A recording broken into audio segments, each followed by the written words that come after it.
Hey guys, welcome to the second part of the addressing modes in 8086. If you have not seen the part 1 of the addressing modes, do consider watching it before you watch this video. So in this video, I will be covering the remaining addressing modes that I have not covered in my first part. So without waiting, let's get started. So the thing that I'm going to cover in this video is the program memory addressing mode. Now let's see what that is. This type of addressing mode is required for instructions that causes a branch in the program. Let's take a real world example to illustrate that. Suppose we have a road. This is the starting point of the road and this is the ending point of the road. And suppose this is you who will be starting from the starting point and your goal is to reach the ending point. Now suppose for some condition this road is blocked. So in order for you to reach the end, there is an alternate road which will go from here to our ending point. So you can travel through this road whenever this road is blocked, and sometimes this road will be blocked. In that case, you can go through this road. So we can see there is a branching in the road which will help us to go till the end. So there are two ways: we can go in the straight way or we can go through the branching way, and at a time one way will be closed, so you have to choose the other way. Similarly, in a code, when you start a code, depending on some condition, you can either go the straight way and reach the end of the code, or you have to jump a few steps, which are this part, and reach the end of the code. So these are the two ways you can reach the end of the code. This is what basically branching is in very easy terms. So let's see what are the types of branching that we have in our 8086 programming. So branching has two types. First is the intra and second is the inter. Now these names are quite self-explanatory. Now let's see what this means. In intra, branch is within the same segment. So we know if this is our memory, it is divided into various segments. Using the intra addressing mode, what we can do is we can transfer our control from this location inside this segment to another location within that segment. We cannot connect with other segments in this type of addressing mode. On the other hand, in case of inter, the branch is in a different segment. So we have our memory. Suppose we want to jump from this location to this location, which is in a different segment. For that, we will be using inter addressing mode. Now we know every instruction inside the memory has an segment address and the offset address. Now in intra addressing mode, the value of the offset register will only change, but the value of segment register will remain the same. Why? Because inside of memory we saw during the intra addressing mode, the control will go from this location to, let's say, this location within the segment. So as everything is happening within this segment, so the segment address will remain the same, and the offset address, which is the address within this segment, will change. So this location will have its own offset address and this location will have its own offset address, but the segment address will be same in both the cases. So this is a single segment in the memory and our instruction is stored in this location. We want to jump from this location to, let's say, this location inside the same segment. So our segment address will remain same and our offset address will change. Now in case of inter-segment addressing mode, the value of both the offset address and the segment address will change. Suppose this is our segment 1 in the memory and we have an instruction which is stored in this location. So this location will have a segment address which is the address of the segment 1 and its own offset address, and we want to transfer the control from this location to, let's say, this location which is in a different segment, let's say segment 2, which will have its own segment address and a different offset address. Thus, to conclude from this slide, in intra, the segment address will remain same, but the offset address will change. And in case of inter, the segment and the offset address both will change. So our intra addressing mode can be done in two ways. One is the intra segment direct addressing mode, and the other is the intra segment indirect addressing mode. Similarly, our inter addressing mode can be done in two ways. That is the inter segment direct addressing mode and the inter segment indirect addressing mode. Now let's discuss each of them in detail. So let's first start with the intra segment direct addressing mode. Let's start with an example. Suppose we have an instruction JMP0052H. JMP stands for jump, and this value that we are giving to this instruction is a displacement value. Now what is displacement? I have discussed in detail in my last video, which is the part 1 of the addressing mode. And suppose this instruction is stored in the location 1000H. So this 1000H is our offset address. So suppose this is our memory, and we know all the instructions that we write are stored inside our code segment. Whatever code we write will get stored inside our code segment, and this code segment is pointed by the register IP, which is called the instruction pointer. The names are quite self-explanatory. The IP will point to the offset address of this instruction, which is inside the code segment. So suppose this is the 1000H location inside our code segment, and our instruction is stored inside this 1000H location. So this 1000H is given by our IP register in this case, since it is the code segment. Now what happens in this instruction is, this displacement value is also a part of the offset address we know. So what will happen is, this displacement value that we have, which is 52 in this case, will get added with the 1000H, that is the previous IP that we have, and the result, which is 1052H, will be our new IP. So the IP register will now point to this address inside our memory. Suppose here is our address 1052H inside the same code segment in the memory. That is the most important point. Both the locations should be inside the same segment. That is why we call it the intra segment. And we are giving the offset values directly inside our instruction. That is why we call it intra segment direct addressing mode. Here the keywords are intra and direct. Let's take another example. Suppose we have the instruction jump FF52H, which is stored in the location 1000H inside our code segment. And again I'm telling, this 1000H is our offset address. So this is our memory and this is our code segment inside our memory, and in the location 1000H we have this instruction. Now as we can see here in the displacement, we have FF52H. Now if we add 1000 to our FF52H, it will exceed the limit of a 16-bit hexadecimal number, which is FFFF.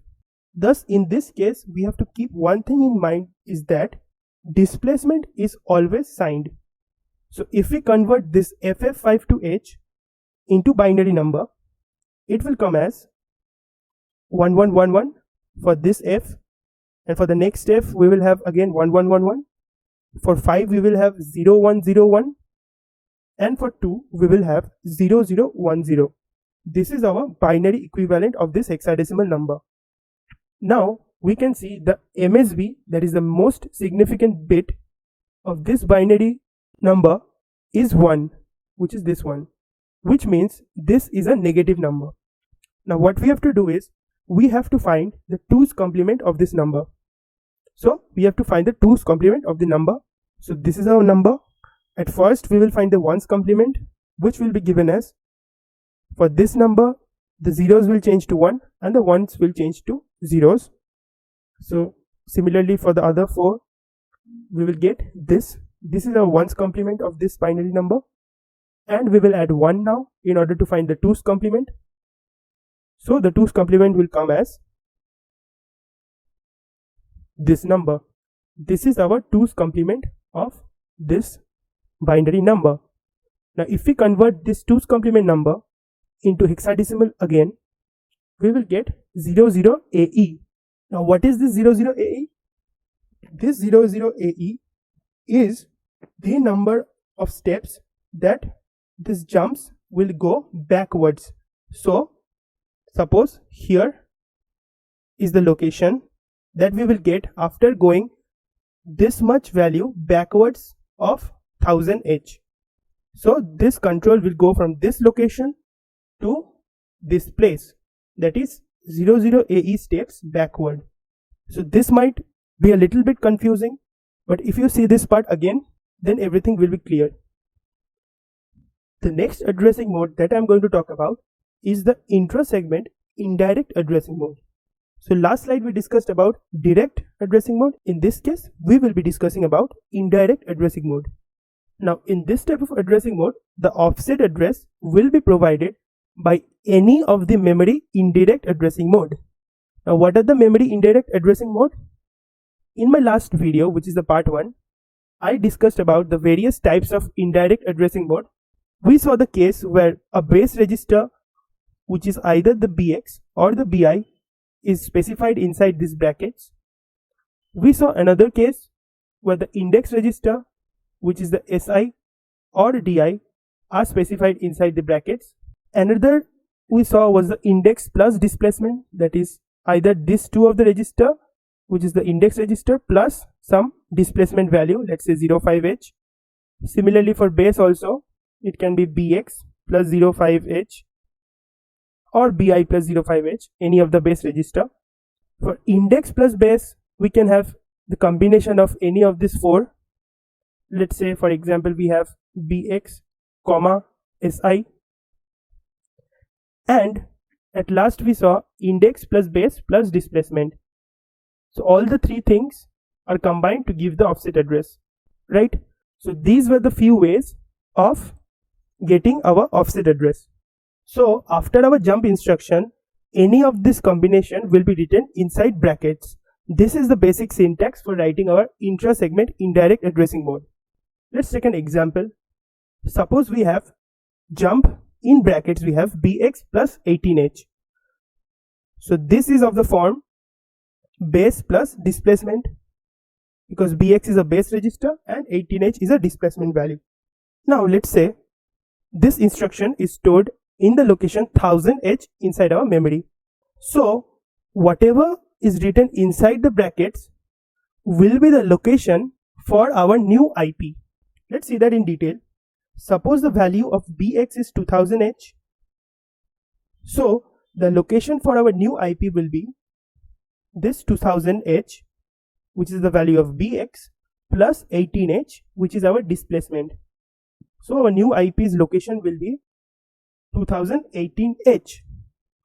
So suppose this is our memory, and in this location 2018 we will have 2 bits data, and 2019H we will have another 2 bits data. Suppose we have 20H number stored inside this location in the memory. And one thing to note, this is our offset address, not our physical address. And suppose 10H is stored in the location 2019H. So whatever is stored in this location, which is 20H and 10H, will be the value of our new IP. So the new IP will be the higher 8 bits, which is 10H, and the lower 8 bits, which is 20H. So the new IP will be 1020H.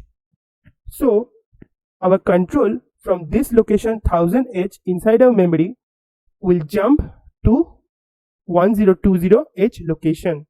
I'm repeating it again. The control will jump from IP equals to 1000H, which was this one, to IP equals to 1020H. This might also be confusing, but if you see this part again, I guarantee you can understand it better. The next addressing mode that I'm going to discuss about is the inter-segment direct addressing mode. So we can see this is inter, which means the value of segment address, which is given by our CS register, and the offset address, which is given by our IP register, changes. Let's see an example. Suppose we have the instruction call this 16-bit number, which is 1020H, and another 16-bit number, which is 2050H. So let's suppose this is our memory, and inside our memory, these are two different segments. So two different segments inside the memory are depicted by this yellow dotted line. The segment address for the upper segment, let's say, is 2000H, which is given by our CS register, and the segment address for the lower segment is 2050H, let's say, and we know the size of each of these segments is 64K. Now suppose initially this location, which is call, and these values are stored in the location whose offset address is 1000H inside our code segment whose address is 2000H. So inside the 2000H code segment and inside this IP, we have this instruction stored initially. Now when we give this instruction, this is our new IP and this is our new CS. And what happens is the control will transfer from CS equals to 2000H to CS equals to 2050H, since our new CS is 2050H in our instruction. And inside this 2050H, there is a location whose offset address is 1020H, which is given by this 16-bit number. So the control from this location initially will transfer to this location. Thus we can see the branching is happening from one segment to another segment. So the segment address and the offset address will change, and thus we have the name inter-segment. Thus the keywords here are inter, and here we can see we are directly given the new offset addresses.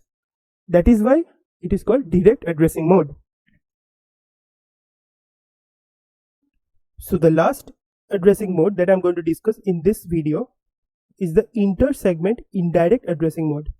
Now since it is inter, we know the value of segment address and the offset address both will change. So the value given by our CS register and the IP register will change. And since it is indirect, so inside our instruction, the memory location will be given by any of the indirect addressing mode that we have discussed in our last slide.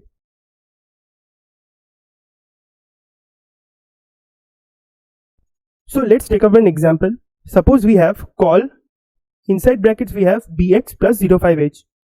Here we can see we have the base register and a displacement value to give our offset address, which is also called the effective address. We can use any of the other indirect addressing method that I have shown in the last slide. So in this case we have chosen the base plus displacement.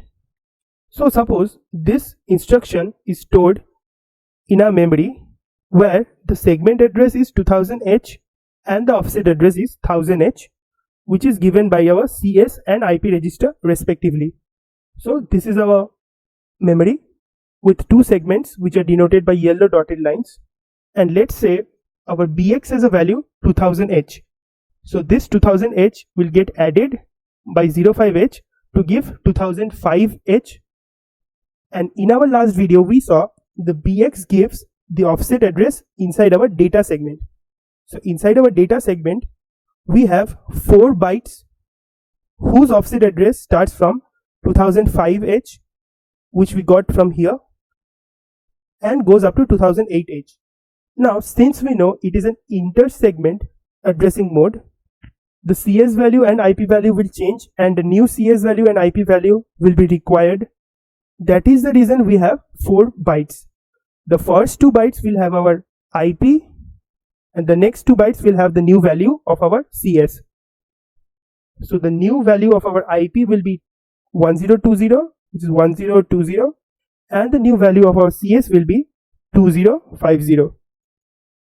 So suppose this is the code segment whose segment address is 2050H, which is this one, and inside this code segment we have a location whose offset address is given by 1020H.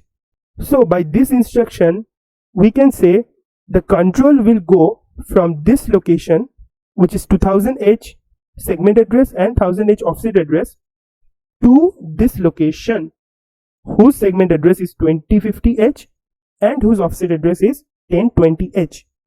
So we can see both the segment address, which is this one, has changed to 2050H, and the offset address, which is this one, has changed to a new IP. Thus with this I would like to end this video. If you have any question, drop it down in the comment box, and if you like the video, please consider liking, sharing with your friends and subscribing to my channel. So see you in the next video. Thank you and happy learning.